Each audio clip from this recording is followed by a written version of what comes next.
My name is Anat Admoni, and today I'm going to teach you how to make some Middle Eastern spreads.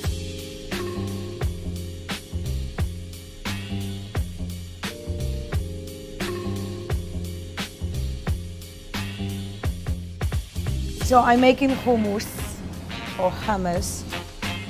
So hummus is a very typical Middle Eastern spread. I think in each region they do it a little bit different, but they all have more or less the same ingredients. After the chickpea, I boiled, I strained, and I put it in the ice bath so it's cool very fast. 2 garlic cloves inside. Tahini is a sesame paste. Usually it's around 20 to 25% ratio between tahini and chickpeas. Here I have some fresh lemon juice. I like my hummus very lemony.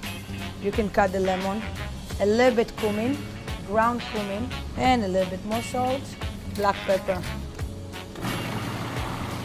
And now we're gonna have cold the ice water, slowly without the ice. Right when it's almost ready, we're gonna put a little bit olive oil.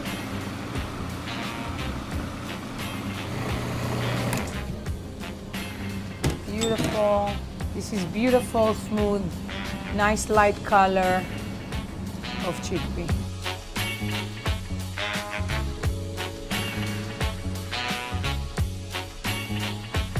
All right, so we're going to make today like eggplant mousse. People call it baba ghanoush, but it's a little bit different than baba ghanoush. When you go out to pick up eggplant, there is few things you need to look. Have as little bruises as possible. That is beautiful dark color, and also the weight. This is a little bit heavy. That means there is a lot of seeds inside, and you want to pick something that is feel very, very light in your hand. In probably 20 minutes to half an hour and a medium to high heat over the stove, it's going to be a beautiful, beautiful, soft eggplant that you can just scoop the meat out of it. Here is 3 beautiful eggplant. So you open this, just like that, and then you take a spoon and scoop it out. When you have the ingredients in hand and everything is cooked, then it's really take no time. Then it's like 5 minutes and right there. So here we have all this beautiful eggplant. We drain it a little bit, put it inside the blender.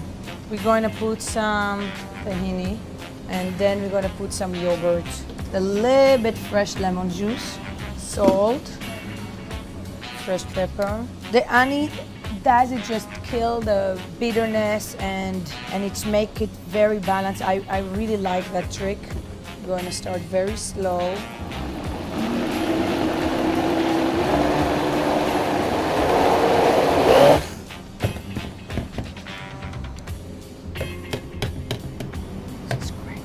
So right now we put it in a quart and let it sit for a few hours before I will serve it. It's still delicious now. Of course, you shouldn't buy this kind of spread. You can make them at home. They're easy, take no time. They're absolutely delicious and fresh.